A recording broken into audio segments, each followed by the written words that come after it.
Hey everyone, Katie, introduce yourself real quick. Where do you work? What do you do? Hi guys, I'm Katie Hurd and I am the program director of self-defense at Combat Sports Academy in Dublin, California. Let me interrupt. Is Combat Sports Academy like a new school? Does anyone know who they are? What do they do? Where? Yeah, one of the most renowned striking gyms in the world. We have a huge fight team from amateur to professional. We have fighters in the UFC, Bellator, every major fight promotion that's out there. Coach Kieran, the owner, CSA has been open for about 10 years. And in that time, he's produced multiple professional world champions, been headed up the US Muay Thai team as well. So, I'm really fortunate. I wanted to inject that there because I want people to understand the level and quality of the people that we work with and that we're friends with. And hopefully everyone on this call knows who Kieran is and CSA is. And I just wanted to reconnect and come full circle to you. So Katie's actually the self-defense director at one of the most famous gyms in the world. So that means her credentials and the respect Kieran has for her passion, her background. You fought, right? Yes, sir. Professionally? Yep. Amateur or professional? Only to amateur. I was an amateur champion. Doesn't matter. Not amateur's great, right? The other thing that I wanted to ask is you're very involved in Krav Maga. Yes, sir. And last year, was it last year that you were awarded the? So 2017, I was the Krav Maga Alliance Instructor of the Year. I'm a black belt. I'm on the training team and the professional committee. So I'm really involved in the Krav Maga community, have been for a long time. Okay, cool. So one of the things that I'm trying to do, of course, is unify all categories of martial arts and recognize that what connects all of us is our safety, good Samaritans, good people, good humans. And I'm talking about whether it's a mom or a dad, a Krav Maga instructor, Taekwondo instructor, what unites us all is our desire just like to work hard, make a little bit of money, live a happy life, be successful, take care of our family. And so, as you know, I've been researching violence for 40 years, and in the arts, there's this almost like a religious disconnect where, no, we do this, no, we do that. And I've been trying to find ways to explain to people that violence doesn't care what martial art you study.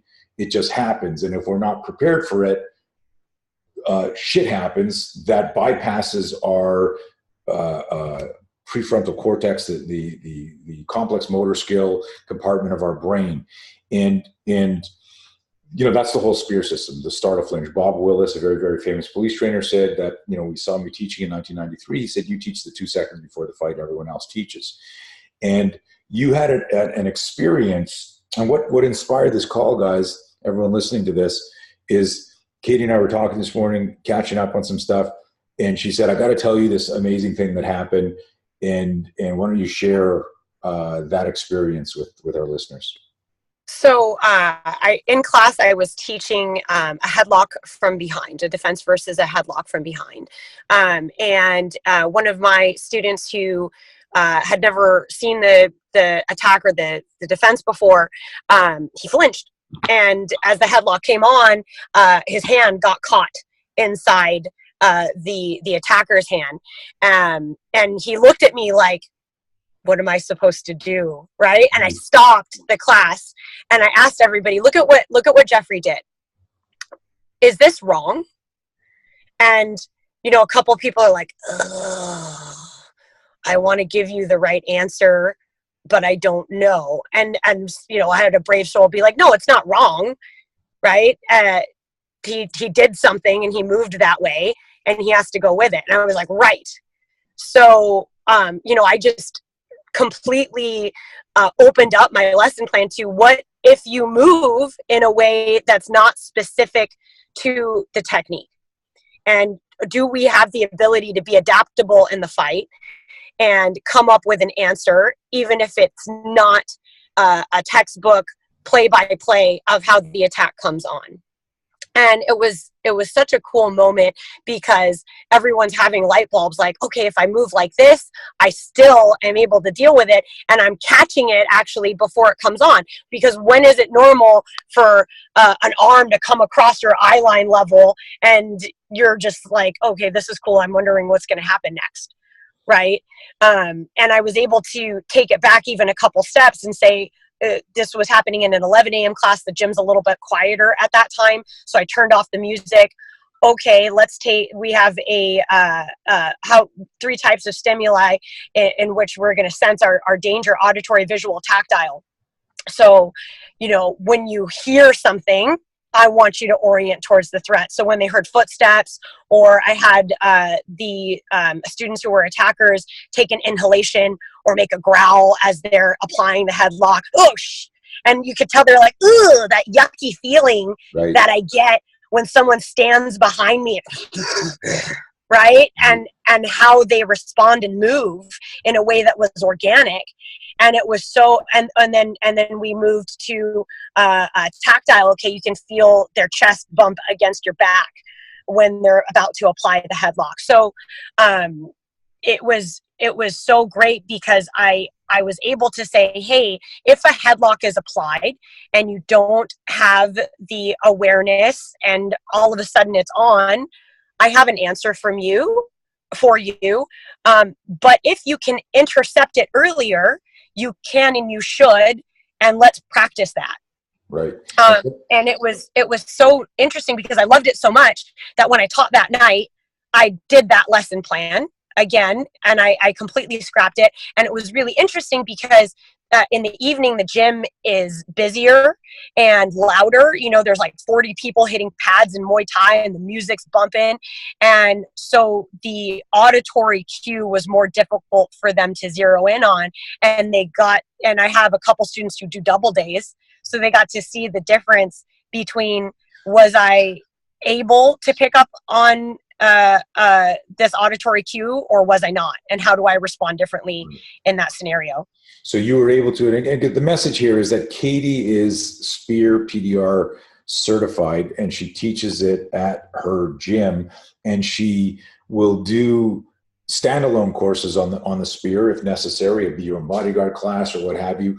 But she has enough education and open-mindedness that when she was I'm just like replaying this and restating what happened was there was an original lesson plan from your conventional model, step 1, step 2, step 3, a student's natural primal response because he wasn't familiar with the move, intercepted it with a flinch, which we could say that could happen in real life. No, it did happen in real life. That was real life for him, right? Right. And then rather than saying, like in the Jim Carrey video, oh, you attacked me wrong, do it again, you went with it, you showed them finger splayed, you showed them outside 90, you said this is primal, you injected all of the SPEAR research that became what I've been saying for 20, 30 years now. SPEAR is the connective tissue, it's the fascia that makes everything work. SPEAR is your bridge to your next move. Now, what's interesting is they're going to jump ahead. The noisy gym at night, auditory clues were more of a challenge. But what does that sound like? You could get jumped at a club, right? Outside a club. You could have your headphones on.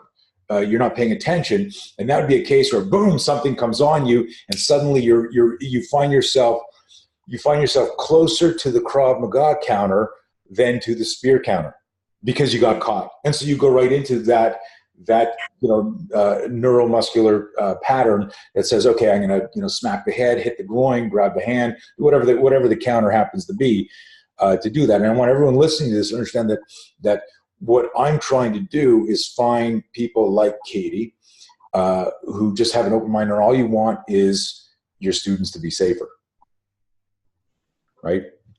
Yes, sir. So, I'm going to send anybody on this, if you want, I'm going to send you a link to the No Fear podcast where I interviewed Katie for about an hour.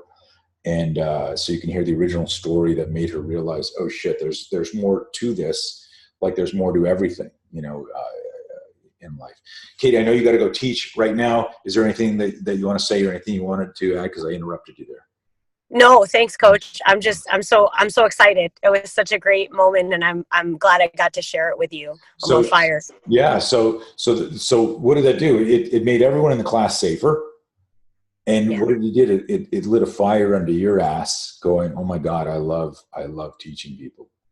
Yeah. And just one last thing that I just was really proud of in the evening classes, I showed that demonstration again of a flinch, and I asked them again, is this wrong? And I have two students, brothers, that took the BYOB, a 14-year-old and a 15-year-old. And the 15-year-old pipes up, he goes, no. And I go, okay, so what do I do? And the brother goes, orient towards the danger. Nice. That's so cool. Yeah, it was the 14 and the 15-year-old who were like, let's get this. We know the answer. So it isn't isolated to a particular type of mind. I'm really excited about what we're doing. That's so cool. Last thing that I want to say to everybody here is that if you knew the intention of a violent aggressor, so somebody's standing in front of you and he's scoping you out, he's scanning and deciding if you're a hard or soft target. If you knew by looking at the person through reading body language, if you could hear the thoughts in their head where they said, okay, I'm going to do this and then I'm going to try and kill this person, would you stand there and wait for them to try and kill you so you can do your counter? In other words, if they said, what I'm going to do is I'm going to put a headlock on this person and then I'm going to smash their head against the side of the car, knock them out, and then put them in the trunk and drive to a secondary crime scene. If you could hear that setup in your attacker's mind and you were standing 3 feet away while they were saying, hey man, I'm lost, can you help me out here, like a minear, and they're using some behavioral distraction. If you heard the intention of the next 5 hours of your life in their mind, would you fucking stay there? Of course you wouldn't. And so I'm urging everybody to understand, like, when we research violence and the timeline of violence, what we're looking at is intention all the way to action and counter, detect, diffuse, defend. And it's a deeper, more thorough way to look at things. It makes you safer. It makes your students safer. And hopefully everyone lives happily ever after. Like I said, violence doesn't care what martial art you study. Let's come together on this and just do a better job. Yep. Katie, thank you so much. Have a great class. Thank you, Coach. Talk to you soon. Bye, sweetie.